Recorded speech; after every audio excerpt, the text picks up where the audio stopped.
राष्ट्रपती द्रौपदी मुर्मू यांनी कोर्टाला धडधड 14 प्रश्न विचारलेत अशा बातम्या कालपासून माध्यमात येताना दिसतात।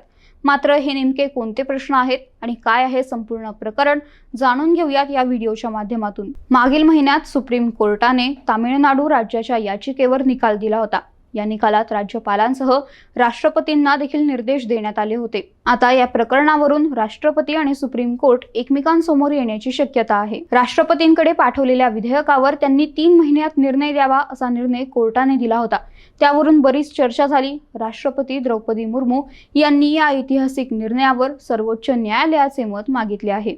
राष्ट्रपतींनी कोर्टाला प्रश्न का विचारलेत असाही प्रश्न अनेकांना पडलाय, ज्याचं उत्तर सांगायचं झालं तर जेव्हा राज्यपाल किंवा राष्ट्रपतींना राज्यघटनेत वेळेची मर्यादा दिलेली नाही तेव्हा न्यायालय त्यासाठी वेळेची मर्यादा कशी ठरवू शकते असं म्हणत राष्ट्रपतींनी भारतीय राज्यघटनेतील कलम 143 अंतर्गत आपले अधिकार वापरून सर्वोच्च न्यायालयाला 14 प्रश्न विचारले आहेत।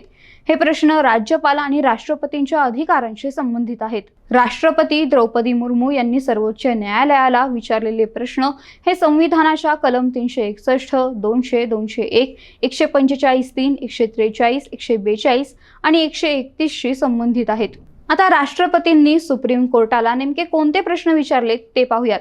यातला पहिला प्रश्न म्हणजे विधेयक मंजूर झाल्यानंतर राज्यपालांकडे कोणते संविधानिक पर्याय आहेत। यानंतरचा पुढचा प्रश्न म्हणजे राज्यपालांना निर्णय घेताना मंत्रिमंडळाचा सल्ला स्वीकारणे बंधनकारक आहे का। पुढचा प्रश्न म्हणजे राज्यपालांच्या निर्णयाला न्यायालयात आव्हान देता येईल का। यानंतर त्यांनी विचारले कलम 361 राज्यपालांच्या निर्णयांचा न्यायालयीन आढावा घेण्यास प्रतिबंध करू शकते का। या पुढचे प्रश्न आहेत जर राज्यपालांसाठी संविधानात कालमर्यादा नसेल तर न्यायालय ते ठरवू शकते का। राष्ट्रपतींच्या निर्णयाला न्यायालयात आव्हान देता येईल का। राष्ट्रपतींच्या निर्णयांवर न्यायालय कालमर्यादा घालू शकते का।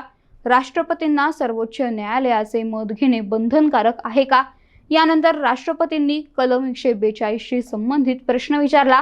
त्यांनी विचारले की कलम 142 अंतर्गत राष्ट्रपती किंवा राज्यपालांच्या घटनात्मक कृती आणि आदेश बदलता येतात का। अशा प्रकारचे प्रश्न राष्ट्रपतींनी सुप्रीम कोर्टाला विचारले आहेत।